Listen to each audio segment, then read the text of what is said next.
Vamos abrir nossas Bíblias no Evangelho de Mateus, melhor dizendo, no Evangelho de Marcos. Evangelho de Marcos, capítulo 3. Nós continuaremos as exposições nesse Evangelho. Nós vamos continuar a partir do versículo 13 até o versículo 19. Evangelho de Marcos, capítulo 3, do verso 13 ao versículo 19.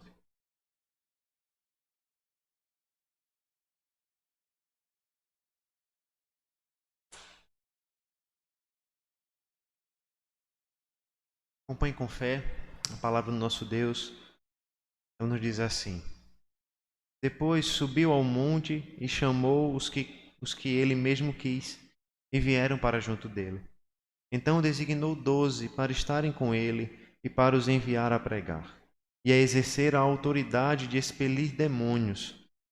Eis os 12 que designou: Simão, a quem acrescentou o nome de Pedro, Tiago, filho de Zebedeu, e João, seu irmão, aos quais deu o nome de Boanerges, que quer dizer filhos do trovão, André, Filipe, Bartolomeu, Mateus, Tomé, Tiago, filho de Alfeu, Tadeu, Simão, o Zelote e Judas Iscariotes, que foi quem o traiu. Vamos mais uma vez ser levados ao nosso Deus em oração, rogando que esse Deus nos dirija no entendimento da sua santa palavra. Senhor Deus, desvenda os nossos olhos, nos faz ouvir a tua voz, o teu evangelho. Nos faz entender mais sobre Cristo Jesus, sobre o seu reinado sobre a igreja, como essa igreja está firmada na doutrina dos apóstolos. Nós rogamos ao Senhor e te pedimos em nome de Cristo. Amém. Irmãos, nós na última semana começamos uma nova sessão no Evangelho de Marcos. Nós tratamos um pouco a respeito da fama e como Jesus não se apegou à fama trazida pelas grandes multidões. Nós vamos ver que esse episódio da escolha dos discípulos também é uma continuação do episódio que nós vimos no último domingo. Nós vimos então que Marcos ele faz um resumo das atividades de Jesus Cristo, mostrando que ele fez muitos milagres e expulsou também demônios em seu nome. Hoje nós vamos observar o que acontece depois disso. Nós vamos ver como ele escolhe os discípulos que o seguirão. Depois dessa escolha, nós vamos ver a resistência à blasfêmia dos escribas. Em sequência, nós vamos ver muitas parábolas de Jesus Cristo. Essa seção maior de Marcos de parábolas. O assunto, irmãos, desta noite parece ser o mais simples e o mais comum. Jesus Cristo escolhe os seus 12 apóstolos, seus 12 discípulos. Todos nós sabemos que Jesus Cristo teve 12 apóstolos, não precisa ser crente, não precisa ser um doutor das Escrituras para saber disso. Mas nós vamos perceber que nessa comissão de Jesus, nesse chamado de Jesus, há muitos ensinos preciosos para nós como igreja do Senhor Jesus Cristo. Talvez a nossa maior dúvida seja quais são os nomes de todos eles. Porque muitas vezes nós lembramos de Pedro e Tiago, mas lembrar de Bartolomeu, de Tadeu, de Tomé é mais difícil. Mas nós vamos observar que a escolha dos apóstolos se trata muito mais do que nomes, do que pessoas, do que 12 homens escolhidos por Deus. Nós vamos ver e nós vamos ter em mente que a escolha desses homens é essencial para o ministério do Senhor Jesus Cristo, para a igreja do Senhor Jesus Cristo, para nós. Nós vamos aprender nesta noite que a igreja do Senhor Jesus Cristo é apostólica, não romana, mas é sim apostólica. Ou seja, ela está fundamentada no ministério, na obra desses homens dos apóstolos. Nós vamos observar isso em 3 momentos, porque nós vamos ver que os apóstolos recebem a convocação do Senhor Jesus. Nós vamos ver que eles recebem a missão de Jesus e eles recebem a identidade do Senhor Jesus Cristo. E a partir desse fundamento, irmãos, nós vamos compreender como nós, como igreja, somos chamados a seguir o ministério dos apóstolos. Como a nossa vida, como a nossa igreja está fundamentada na escolha desses homens e no ministério desses homens. A igreja, irmãos, é apostólica porque os apóstolos recebem a convocação do nosso Senhor Jesus Cristo. Veja que o nosso Senhor Jesus, ou Marcos, descrevendo a ação do Senhor Jesus, começa descrevendo a sua ida ao monte. Veja que, mais uma vez, Jesus Cristo se afasta das multidões. Nós vimos que Jesus estava cercado pelas multidões na última semana, tão cercado, tão oprimido pelas multidões, que ele prepara um barquinho para que ele não fosse comprimido, exprimido pelas multidões. Mas agora, mais uma vez, ele sai de junto das multidões, sai de junto de onde estão glorificando o seu nome, se afasta e vai para o monte. Versículo 13 nós lemos: Depois subiu ao monte e chamou os que ele mesmo quis e vieram para junto dele. Mais uma vez Jesus se afasta, mais uma vez ele procura um momento a sós com o Pai, um momento sozinho com Deus. E veja que Lucas, um outro evangelista, quando fala dessa mesma passagem, ele nos dá um detalhe interessante que Marcos não nos deu. Lucas nos diz que Jesus se retirou para o monte a fim de orar. O propósito de Jesus de se afastar para o monte foi de orar ali. E o texto nos diz, o texto de Lucas diz que ele passou a noite toda orando ao Senhor, orando a Deus. Jesus, mais uma vez, não se prende às multidões, não se prende à fama das multidões, à glória das multidões, mas se afasta e vai orar e passa a noite orando ao Senhor no monte. E aqui, irmãos, certamente não é o ensino da passagem que nós, para orarmos a Deus, precisamos subir aos montes. Não quer dizer que para orarmos a Deus nós precisamos subir a serra e orar ali. Não quer dizer que a oração no monte é mais aceitável diante de Deus, porque o próprio Jesus Cristo ora no monte, mas também ora no jardim. E o ponto aqui muito claro é que Jesus busca se afastar das suas companhias e estar a sós com o Pai. É por isso que ele ensina no Sermão do Monte que quando nós orarmos, nós devemos orar no nosso quarto, com a porta fechada, para buscarmos intimidade com o Senhor, estarmos a sós com Deus. E ali ele passa a noite toda orando no monte para escolher os seus discípulos. E aqui veja como Cristo nos ensina não só a importância de orar, mas a importância de orar no momento de escolhas difíceis. Porque Jesus tinha uma escolha diante dele. E ele passou a noite toda orando ao Pai, buscando capacitação do Pai para tal escolha. Como nós devemos orar nos momentos de decisões. João Calvino, ele vai ainda mais a fundo no exemplo de Cristo e nos ensina como nós devemos orar, como é importante orar quando nós vamos escolher os nossos pastores, os nossos presbíteros. É triste quando nós vemos que muitas vezes as eleições nas igrejas são um momento de combinar votos, combinar estratégias para escolher o vencedor. Muitas vezes isso acontece na igreja, muitas vezes isso acontece nas instâncias superiores, no presbitério, no sínodo e assim por diante. Mas o Senhor Jesus Cristo nos mostra que o princípio para a escolha daqueles que vão seguir o seu ministério é a oração. Jesus passa a noite orando para escolher aqueles que vão seguir o seu ministério. Como nós devemos orar para tomar decisões importantes, como nós devemos orar para escolher os nossos presbíteros, para escolher os nossos pastores. E veja que o Senhor, então, depois de uma noite toda orando, depois de uma noite toda a sós com o Pai, ele chama alguns para si. E a forma como Marcos escreve esse chamado de Cristo nos chama a atenção, porque primeiro o texto deixa claro que foram escolhidos somente aqueles que Jesus desejava reunir. O texto original ele faz questão de deixar claro que foi Jesus quem quis e que ele escolheu somente aqueles que ele quis. Não houve influência de alguém, não houve indicação de ninguém. Não houve partidarismo nenhum. Jesus escolheu somente aqueles a quem ele desejava, a quem ele quis. Isso nos dá um primeiro princípio fundamental para entender o ministério dos apóstolos, para entender o chamado da igreja. Nós entendemos que o ministério apostólico é um chamado do Senhor Jesus. Jesus soberanamente chama os seus apóstolos, são os seus discípulos mais chegados, porque não são eles que escolhem a si mesmos. Não são eles que se indicam, que se autodenominam para serem apóstolos. É Cristo quem os escolhe soberanamente. Como diz James Edwards, os discípulos não decidem seguir a Jesus, nem fazer um favor para ele aceitando o seu chamado, mas antes o seu chamado suplanta a vontade deles. Porque Pedro talvez quisesse continuar sendo um pescador. João talvez desejasse ajudar o seu pai ainda mais, mas agora a vontade de Cristo é maior do que a vontade deles. Eles são chamados para servir ao Senhor. Não são eles que escolhem, não são eles que indicam o próprio nome, mas é um chamado do Senhor. Os apóstolos não se escolheram, nem fizeram favor para o Senhor aceitando o seu chamado. Porque ser apóstolo do Senhor Jesus Cristo não é fruto de uma decisão pessoal, mas é uma santa convocação. É uma santa convocação feita diretamente pelo Senhor Jesus Cristo. O próprio Senhor Jesus pessoalmente comissiona, chama, convoca os seus apóstolos. E aqui está uma aplicação fundamental para os nossos dias. Não há mais apóstolos hoje. Com a morte de João, cessaram todos os apóstolos. Aqueles que dizem que são apóstolos são mentirosos. São falsos profetas que não devem ser ouvidos, devem ser ignorados por nós. Porque o Senhor Jesus Cristo pessoalmente escolheu aqueles a quem ele desejava ser, denominar, chamar, convocar para ser os seus apóstolos. Então, irmãos, nós não devemos ouvir aqueles que se chamam apóstolos. Nós não devemos ouvir as pregações daqueles que se chamam apóstolos de Cristo Jesus, ou até mesmo hoje em dia apóstolas do Senhor Jesus. Nós não devemos dividir o púlpito com esses homens, nós não devemos ouvi-los, nós não devemos permitir que eles falem nas nossas casas, nos nossos carros, ouvindo rádio, ouvindo televisão, ouvindo internet.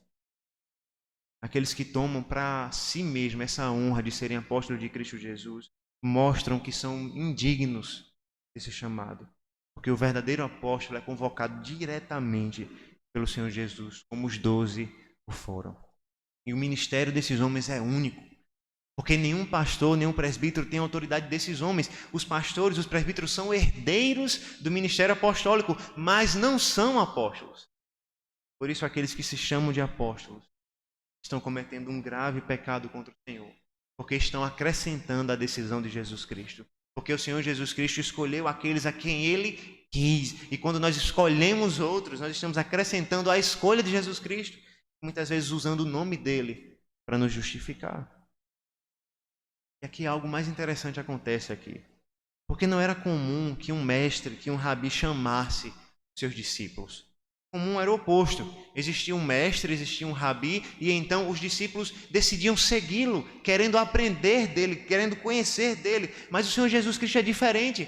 O Senhor Jesus Cristo não é um mestre comum, não é um rabi comum. Ele é o Deus verdadeiro, Ele é o Senhor dos senhores e Ele é quem escolhe os seus discípulos. Não é a vontade dos discípulos que provam o seu amor por Ele, que os levam a segui-los, mas sim a escolha soberana do nosso Senhor Jesus Cristo. É Ele quem escolhe esses homens com o desejo de usá-los como instrumentos. E a questão aqui não é quanto eles podem fazer por Jesus, mas o quanto o Senhor Jesus Cristo pode fazer por eles e através deles. E aqui, embora já tenha ficado claro que esse é um chamado especial, que não existe mais apóstolos hoje, que os presbíteros, que os pastores não são apóstolos, nós podemos sim aplicar esse chamado para o nosso próprio chamado como cristãos. Há diferenças, mas há semelhanças também. Porque se nós temos visto que os apóstolos foram escolhidos soberanamente pelo Senhor, nós não podemos afirmar que nós também não somos assim. Porque pela graça do nosso Senhor Jesus Cristo, Ele nos escolheu soberanamente. Não são as nossas vocações, não são as nossas atribuições, as nossas qualidades, o nosso desempenho que nos leva a sermos discípulos de Cristo, mas é o chamado dele que nos faz seus discípulos. Nós não somos discípulos de Cristo porque escolhemos, porque queremos, mas porque Ele nos escolheu.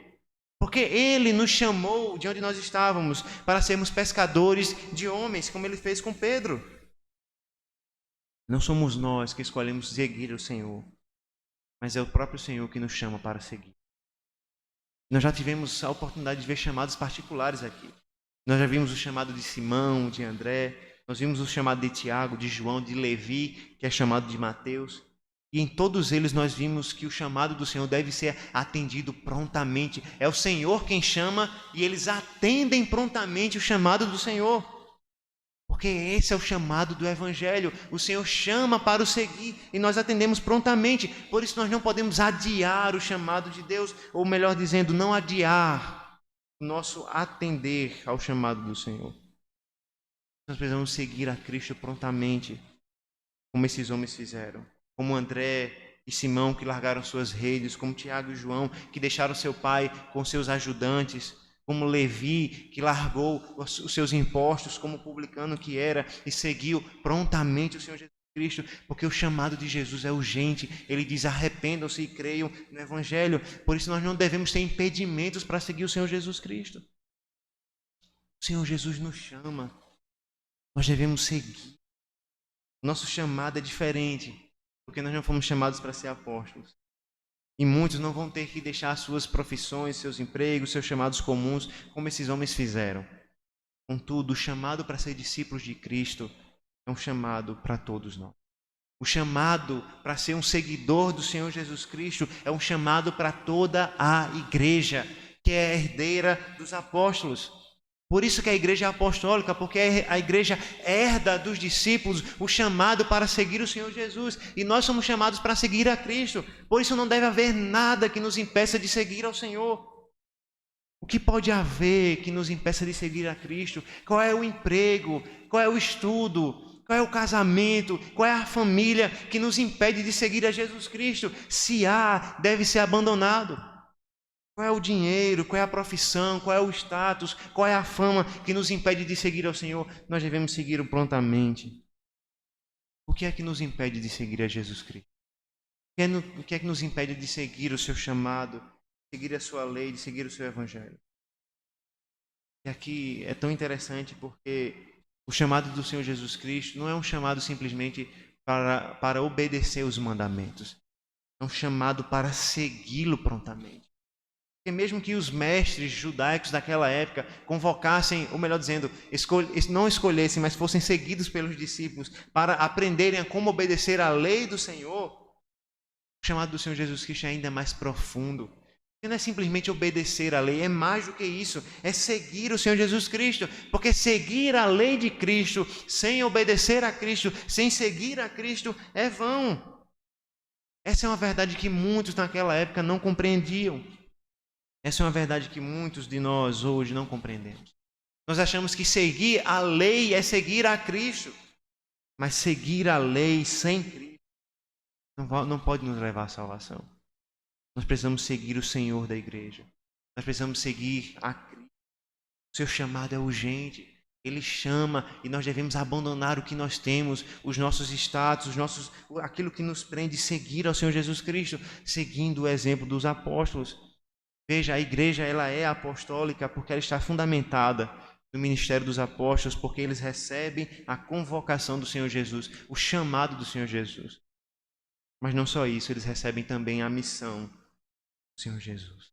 Porque veja, após o chamado para seguirem, o Senhor aponta os 12, e veja, Ele não só designa os 12, mas Ele designa a missão, Ele aponta a missão desses homens. Veja o versículo 14 e 15, Ele diz: então designou 12 para estarem com Ele e para os enviar a pregar e a exercer a autoridade de expelir demônios. O Senhor não só declara quem são os 12 ou o chamado dos 12, mas também a missão dos 12. Eles foram designados para estarem com o Senhor Jesus. Veja, o primeiro aspecto do chamado do Senhor Jesus Cristo para os apóstolos era estarem com Ele. Antes de eles serem enviados, antes deles irem cumprir a missão deles fora, eles precisavam estar com o Senhor Jesus Cristo e aprender do Senhor Jesus Cristo, porque eles foram chamados para estarem próximos ao Senhor, a aprender com o Senhor, recebendo dele a instrução. E isso nos ensina como o discipulado é um relacionamento antes de ser uma tarefa. Os apóstolos foram chamados não primeiramente para executar uma tarefa, mas para estar com o Senhor e então executar a tarefa em nome do Senhor. Eles foram chamados para estarem com Cristo. Muitas vezes nós não compreendemos isso. Nós achamos que ser seguidor do Senhor Jesus é fazer coisas em nome de Jesus, quando em primeiro lugar é estar com o Senhor Jesus, é ter comunhão com Ele, é ter relacionamento com Ele. Isso é ser discípulo de Cristo Jesus. Esse é o nosso primeiro chamado. Nós precisamos, antes de executar coisas em nome de Cristo, nós precisamos aprender a ter um relacionamento com Cristo, a aprender dele, ter comunhão com Ele. Estar com o Senhor é o primeiro fundamento do ministério desses homens, do ministério dos apóstolos, é o primeiro fundamento da igreja. A igreja precisa entender que ela não age somente em nome de Cristo. Ela vai fazer isso também. Mas a igreja ela é chamada para ter relacionamento com Cristo. Nós somos chamados a ter relacionamento com Cristo. E isso nos mostra como as nossas devoções são importantes. Como a leitura da palavra, como a oração, como o culto é importante. Porque se uma igreja não cultua, como ela tem relacionamento com o Senhor? Se a igreja não ora, como ela tem relacionamento com o Senhor? Se a igreja não busca a palavra, se a igreja não compreende o dia santo, que é esse dia de adoração, de culto, como ela pode, então, ter comunhão com o Senhor e ser chamada de discípulo de Cristo? Somos chamados antes de fazer coisas em nome de Cristo. Nós somos chamados a ter um relacionamento com Cristo. E é tão comum nós conhecermos o evangelho do ativismo hoje em dia. Nós temos o evangelho de fazer as coisas. Então nós temos igrejas lotadas de programações, ou mesmo quando a igreja não tem, nós mesmos enchemos a nossa vida de programações, achando que a vida cristã é o que nós fazemos, não o nosso relacionamento que temos com Cristo Jesus. Nós achamos que a nossa vida cristã é saudável se nós todos os dias fazemos isso, aquilo, outro, quando na verdade o nosso relacionamento com Cristo é medido pela comunhão que nós temos com Ele. Uma igreja saudável é uma igreja que tem comunhão com o Senhor. Uma igreja que é saudável é uma igreja que serve a Deus em culto, em adoração, uma igreja que ora, uma igreja que busca a palavra do Senhor. Não uma igreja que tem 1001 atividades. Mas esse não é só esse o aspecto, o único aspecto da missão de Jesus Cristo para esses homens. E ainda há um segundo aspecto da missão apostólica. Eles são chamados para estarem com o Senhor Jesus Cristo, mas eles também são enviados. Eles são chamados para nutrirem o seu coração com as palavras de Cristo, aprendendo com o zelo e com o exemplo de Cristo, mas também são enviados por Cristo. E o Senhor Jesus então designa 12 para estarem com Ele, mas também para seguirem enviados para um propósito duplo, pregar e exercer autoridade sobre os demônios. Veja, a própria palavra apóstolos, ela significa isso. A palavra apóstolo vem do verbo que significa comissionar ou enviar para um propósito específico. É exatamente isso que um apóstolo é. O apóstolo é um homem enviado, comissionado por Cristo Jesus, enviado com um propósito específico de estabelecer os fundamentos da igreja, por meio da pregação e por meio da autoridade sobre o mundo sobrenatural. Um apóstolo é exatamente isso, um homem que é comissionado por Deus, por Cristo Jesus, diretamente por Ele, e enviado com o propósito de pregar a palavra, de estabelecer o fundamento da igreja pela pregação e pela sua autoridade sobre o reino sobrenatural.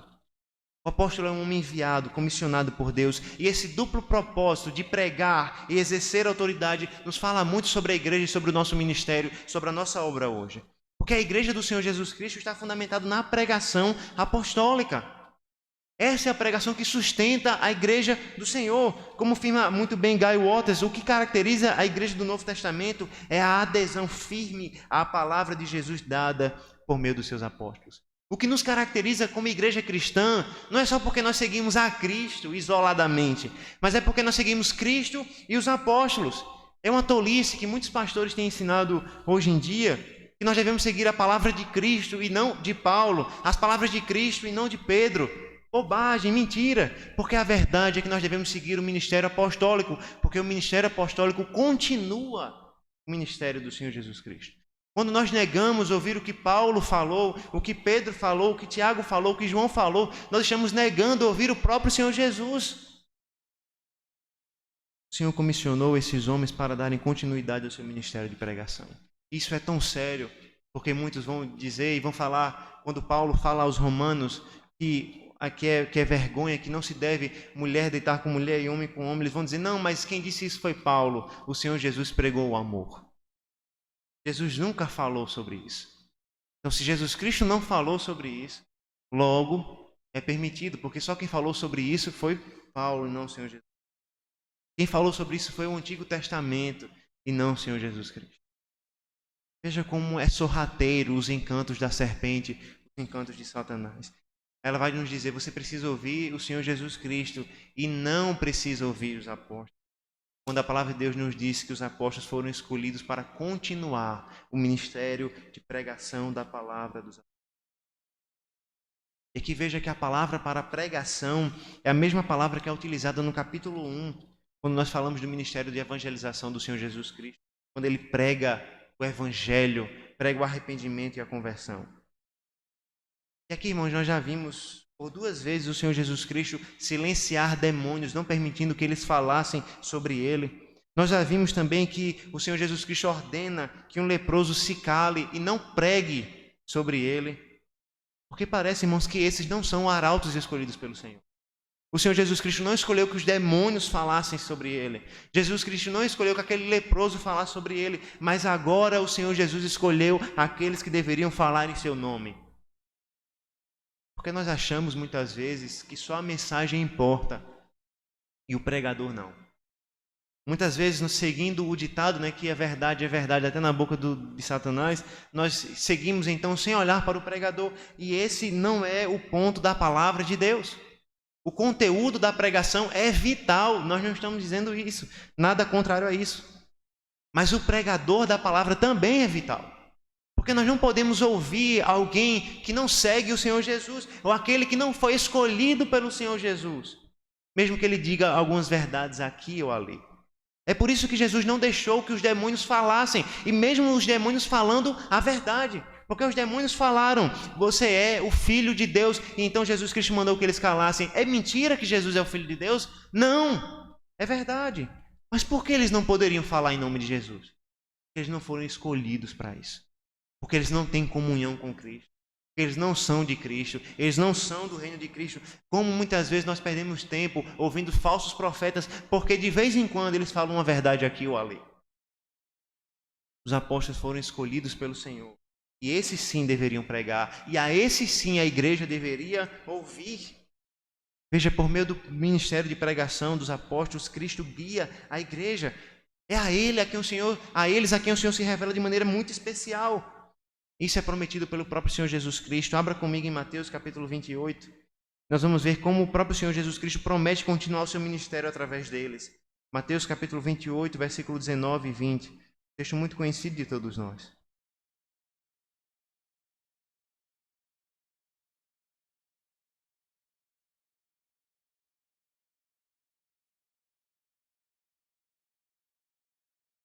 Mateus 28, a partir do versículo 19.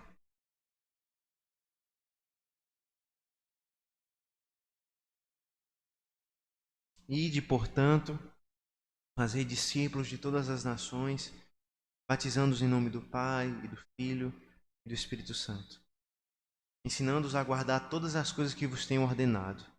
E eis que eu estou convosco todos os dias até a consumação do século.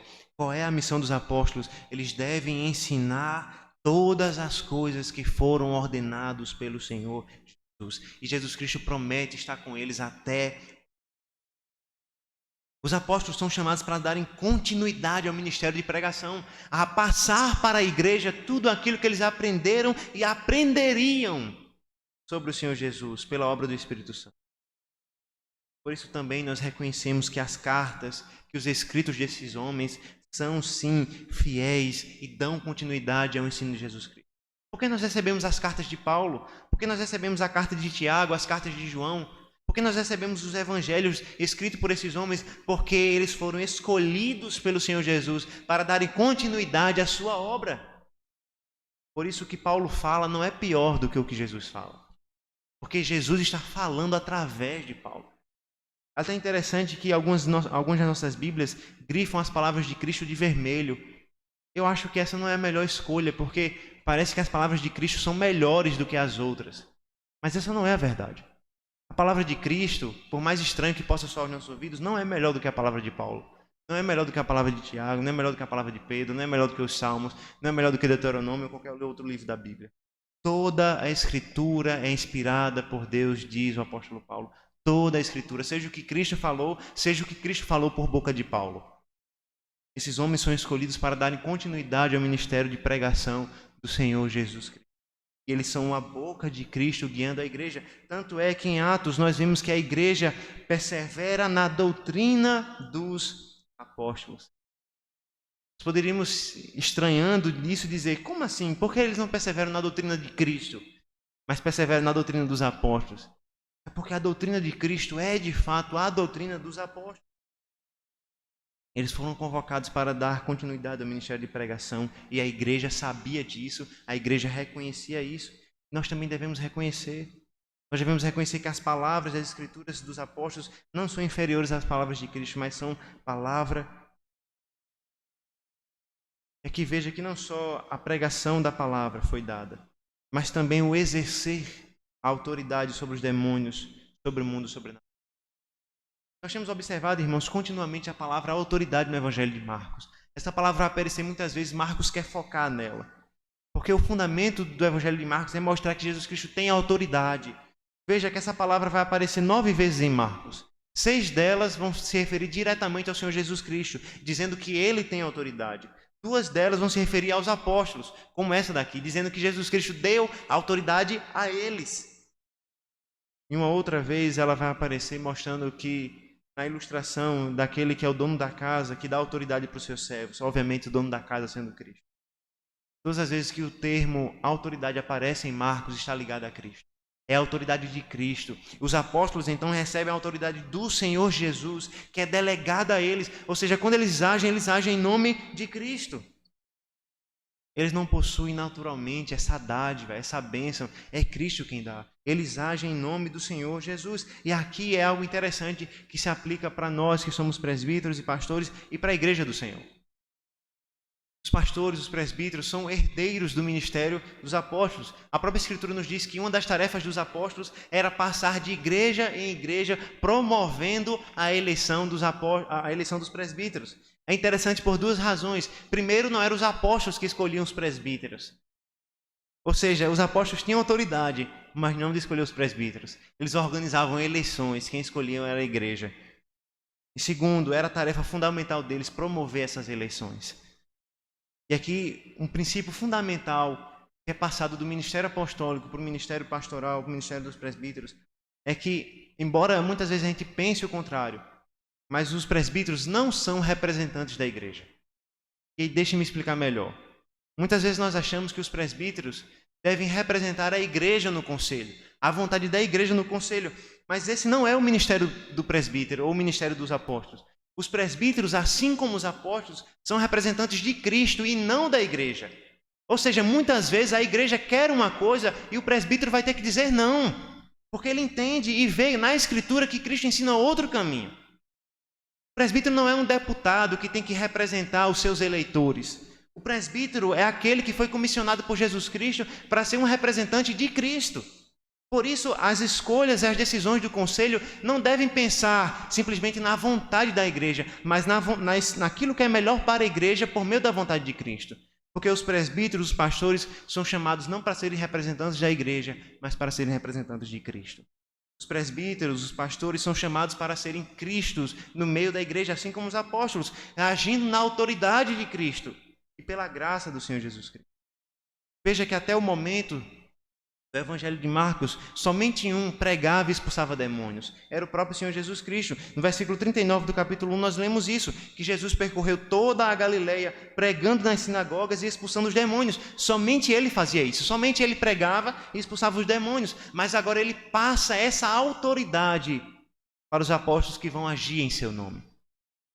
Os apóstolos vão seguir a autoridade do Senhor Jesus Cristo, vão seguir em nome do Senhor Jesus Cristo.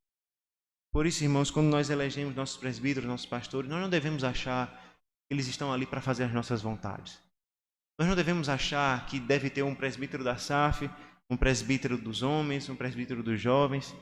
Não, não há esse tipo de representatividade como há no Congresso, por exemplo. Os presbíteros estão ali não para fazer a vontade de um ou a vontade do outro, mas para fazer a vontade de Cristo no meio da igreja. Seguir os princípios da Escritura, seguir os valores de Cristo representados na Escritura, sendo Cristo no meio da igreja e guiando a igreja pela palavra e pela vontade de Cristo.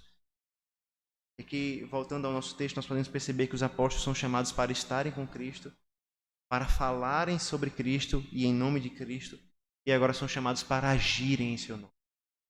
Eles devem estar com Cristo, eles devem falar sobre a autoridade de Cristo, eles devem agir sobre a autoridade.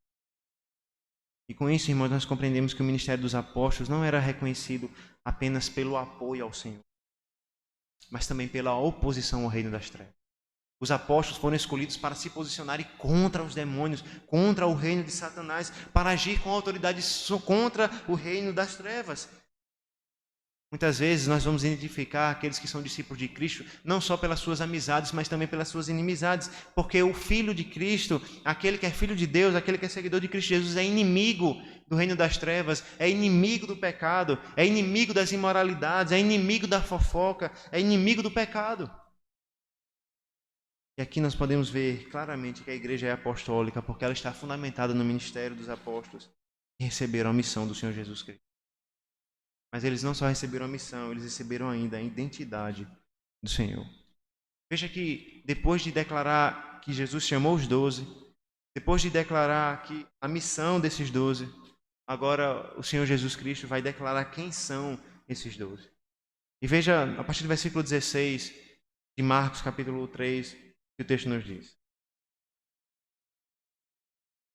Eis os 12 que designou: Simão, a quem acrescentou o nome de Pedro, Tiago, filho de Zebedeu, João, seu irmão, aos quais deu o nome de Boanerges, quer dizer filhos do trovão, André, Felipe, Bartolomeu, Mateus, Tomé, Tiago, filho de Alfeu, Tadeu, Simão o Zelote e Judas Iscariotes, que foi quem o traiu. Eu gostaria de chamar a atenção dos irmãos para alguns aspectos na escolha desses nomes. Primeiro, perceba a mudança que ocorre no nome de alguns deles. Simão recebe o nome Pedro. Tiago e João, filho de Zebedeu, recebem o nome de Boanerges, filhos do trovão. É interessante que a primeira mudança clara aqui é de Simão. Simão é chamado de Pedro, que significa pedra. Cefas também significa a mesma coisa, é a palavra aramaica para pedra. Simão é chamado de Pedro, de pedra, de rocha, de firme. E aí é interessante porque esse é o significado mais natural quando nós pensamos em uma pedra, em uma rocha, algo que é firme, algo que é estável, algo que dá o fundamento para a construção de alguma coisa. Mas durante todo o Evangelho de Marcos, Pedro é exatamente o oposto disso. Ele não é estável, ele é instável. Ele não é firme, muito pelo contrário, ele é fraco. Quando acusado por uma menina, por uma garota, ele é capaz de negar Jesus Cristo.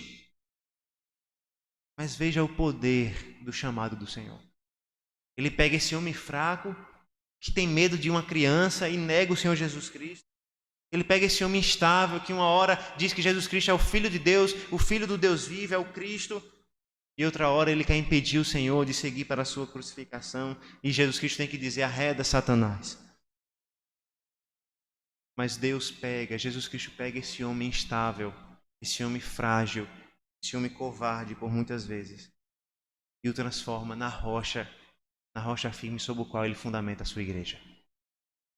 E aqui nós não precisamos ter medo de dizer que Pedro é o fundamento da igreja, porque com isso nós não estamos dizendo que ele é o Papa.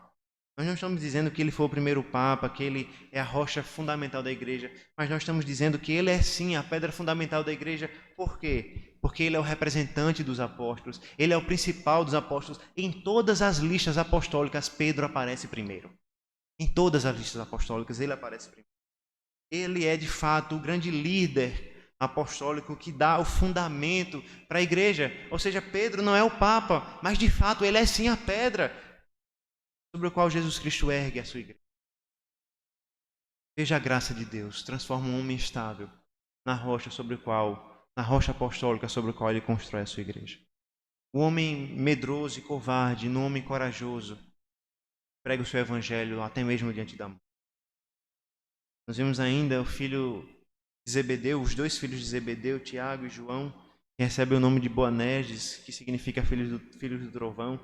E aqui é interessante porque alguns comentaristas vão dizer que eles receberam esse nome, Boanerges, filhos do trovão, porque eles eram barulhentos. De fato, nós lembramos que muitas vezes eles demonstram esse caráter de atormentar um pouco o Senhor Jesus Cristo com suas perguntas e questionamentos. Mas Calvino diz algo interessante. Calvino ele diz que Cristo chamou os filhos de Zebedeu de filhos do trovão porque devia dar-lhes uma voz poderosa para que trovejassem por todo o mundo. Jesus Cristo escolhe Tiago e a João e o chama de filho do trovão, para que através desses dois homens, talvez sim barulhentos, pudessem trovejar a sua gloriosa voz do Evangelho pelo mundo.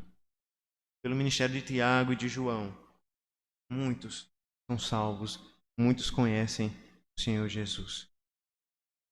Além disso, nós devemos chamar a atenção para os discípulos que não são muito conhecidos por nós.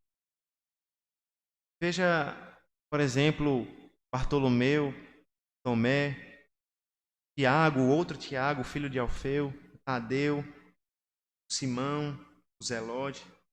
Esses não são muito conhecidos. Talvez você nem lembrasse que eram apóstolos, ou talvez se lembrasse porque você decorou quando era criança, alguma coisa assim. Mas veja como Deus é capaz de usar homens desconhecidos para trazer a glória de Cristo a esse mundo. Como o Senhor Jesus Cristo é capaz de usar homens desconhecidos como esse, homens que não deixaram legados em termos de fama para fundamentar a sua igreja. Por isso, se você deseja na igreja ocupar cargos, se você deseja ser conhecido, se você deseja ser famoso às custas de Cristo, às custas do Evangelho de Cristo, saiba que o Senhor Jesus não te chamou para isso. O Senhor Jesus não chamou Bartolomeu para ser famoso, mas chamou para ser apóstolo. Não chamou Tomé para ser famoso, mas chamou para ser apóstolo. Não chamou Tadeu para ser famoso, mas chamou para ser servo de Cristo. Por isso, se você aspira um dia ser presbítero, ou se você é presbítero hoje, não deseje isso por causa da fama que isso lhe pode dar. Porque esses homens não foram famosos, mas certamente Deus os usou com graça, com misericórdia. Se você só quer estar na igreja porque você precisa ocupar algum cargo, precisa estar em alguma diretoria, em alguma comissão, em algum ofício, aprenda que o Senhor Jesus Cristo pode e vai usar instrumentos desconhecidos como nós, como esses homens, para fundamentar a sua igreja, para expandir o seu ministério, para trazer glória ao seu nome. Deseje servir a Cristo com alegria, mesmo que o seu nome não seja lembrado, mesmo que o seu nome seja esquecido com o tempo, mesmo que as pessoas não valorizem o seu trabalho, mesmo que as pessoas não deem um valor e a recordação que você poderia até merecer, mas se importa em servir o Senhor Jesus Cristo, porque Ele chama até mesmo os mais desconhecidos para operar as maiores glórias e maravilhas. Outro aspecto que eu gostaria de lembrar com os irmãos é perceber a união dos participantes desse grupo. Perceba que temos dois participantes que chamam a atenção do grupo dos apóstolos. Nós temos um chamado Mateus, que era publicano, o Levi, que nós lemos alguns capítulos atrás. O Levi aqui é o mesmo, é o Mateus, o publicano. E nós vimos naquela ocasião quem era o publicano. Era um cobrador de impostos que servia ao Império Romano, ou seja, era um traidor da pátria, era alguém que então se vendia para aqueles que escravizavam e dominavam sobre o seu povo. Mas nós temos um outro aqui, um outro chamado Simão, o Zelote. E Zelote aqui é interessante lembrar que esse grupo de Zelotes era um partido de judeus, um partido judaico que era caracterizado por lutar contra o Império Romano, inclusive lutando armados. Eles eram conhecidos por armar ciladas contra os romanos, conhecidos por guerrear contra os romanos, inclusive utilizando força física. Agora perceba, os dois então, agora que eram inimigos, são discípulos de Cristo. Um que era o traidor da pátria, um que era o mais patriota possível, agora estão unidos pelo vínculo do chamado de Cristo Jesus. Aqueles que eram inimigos, agora são discípulos do mesmo Senhor. E essa é a maravilha, não só do ministério apostólico, mas da igreja, porque aqueles que eram inimigos, agora são irmãos em Cristo Jesus, aqueles que não se conheceriam naturalmente, agora são irmãos em Cristo Jesus. Agora não mais eles são reconhecidos pelas ocupações dele. Eles não mais são conhecidos por ser zelotes, eles não mais são reconhecidos por serem publicanos, agora eles são reconhecidos por serem discípulos, apóstolos do Senhor Jesus Cristo. Essa é a igreja do Senhor. Na igreja nós não somos conhecidos pelas nossas ocupações, somos conhecidos pela nossa nova identidade em Jesus. Na igreja nós não somos reconhecidos pelos nossos talentos, mas por quem nós somos em Jesus Cristo. Esse é o vínculo que nos une, o chamado do Senhor Jesus, onde não há mais inimigos, mas todos estão unidos pelo vínculo do chamado do Evangelho do Senhor. Por último, eu gostaria de destacar a escolha desse último homem, Judas Iscariotes, que foi quem o traiu. Essa palavra Iscariotes, esse sobrenome que é dado a Judas, é difícil de reconhecer. Alguns vão dizer que se refere à palavra, à cidade Queriote, né, que ficaria próximo dali. Que seria Iscariote, né, seria homem de Queriote. Mas nós não sabemos se essa é de fato uma hipótese verdadeira ou não. Mas o fato aqui não é o sobrenome de Judas, mas a declaração, o aposto que é colocado aqui, que foi aquele quem o traiu. Marcos ele está cada vez mais avançando na descrição da morte de Cristo Jesus. Nós já vimos já do começo que os fariseus tramavam contra ele. Nós já vimos que alguns já diziam que ele blasfemava. Nós já vimos que os planos para matar o Senhor Jesus Cristo cada vez mais se desenvolviam. Agora Marcos está apontando quem vai ser participante claro desse plano. Judas, seu próprio discípulo. O Senhor Jesus, Marcos, ou o Senhor Jesus através de Marcos, está anunciando a sua morte passo a passo. Ele já ensinou os autores do plano. Ele já ensinou agora o traidor. A morte de Jesus Cristo cada vez mais se aproxima, mesmo nós estando ainda no 3º capítulo de Marcos. A morte do Senhor vai sendo anunciada, vai sendo proclamada. E o anúncio de que vai ser a quem ele escolheu que o trairá, nos chama de fato a atenção. É para se cumprir de fato o que a palavra nos diz, o próprio Senhor Jesus Cristo disse, o filho da perdição. Filho da perdição. Foi escolhido desde a eternidade. Esse filho. Judas tem um papel fundamental no ministério de Cristo. Não como os outros. Papel totalmente oposto ao papel para o qual Cristo escolheu os demais. E aqui é interessante que muitas vezes o Senhor Jesus Cristo aparentemente chama alguns como Judas, alguns que traem a igreja do Senhor Jesus. Alguns que se afastam, alguns que vão para longe do Senhor, que se voltam contra a igreja e que blasfemam contra a igreja, o próprio Senhor Jesus Cristo. Mas esses não devem abalar a nossa fé. Esses não devem nos fazer desistir de caminhar seguindo o Senhor Jesus Cristo. Porque como João vai nos dizer muito bem, se eles fossem um dos nossos, eles não teriam nos deixado. Eles estariam conosco até hoje. Muitas vezes nós vamos encontrar traidores no meio da igreja. Homens que vão abraçar o evangelho num dia e no outro dia vão sair difamando a igreja e o próprio Senhor Jesus Cristo, o seu evangelho. Nós não devemos desanimar diante disso. Nós não devemos temer diante disso. Porque o nosso Senhor Jesus Cristo escolheu a Judas, sabendo do seu propósito eterno. E isso não tirou uma noite de sono do nosso Senhor Jesus Cristo. Ímpios vão existir no meio da igreja. Homens maus vão existir no meio da igreja. Vão difamar o povo de Deus, vão trair o Senhor Jesus Cristo. Nada fora do controle e da soberania do Senhor. Judas foi designado para trair o Senhor Jesus Cristo e a sua morte é anunciada. Isso nos mostra como Marcos habilidosamente vai nos apontando para o fim do seu evangelho. Jesus Cristo sendo crucificado por nossos pecados, traído para nos dar salvação, unido pelos nossos pecados para nos trazer esperança. A igreja, irmãos, é de fato apostólica. Ela está fundamentada no ministério de Cristo por meio desses homens. Até mesmo um desses homens tendo traído o Senhor Jesus Cristo. Porque é através dessa traição que nós temos vida. É através dessa traição que nós encontramos a paz. A igreja é apostólica. A igreja é de Cristo. Vamos orar ao Senhor nesse momento. Senhor nosso Deus, Deus bendito, Deus santo, Deus que é o Criador da igreja, o autor da igreja, aquele que convocou 12 homens para seguirem o seu propósito santo, de estabelecer a igreja no Novo Testamento. O Senhor restaurou a igreja através do ministério desses homens. Nós sabemos que a igreja existe desde o Antigo Testamento.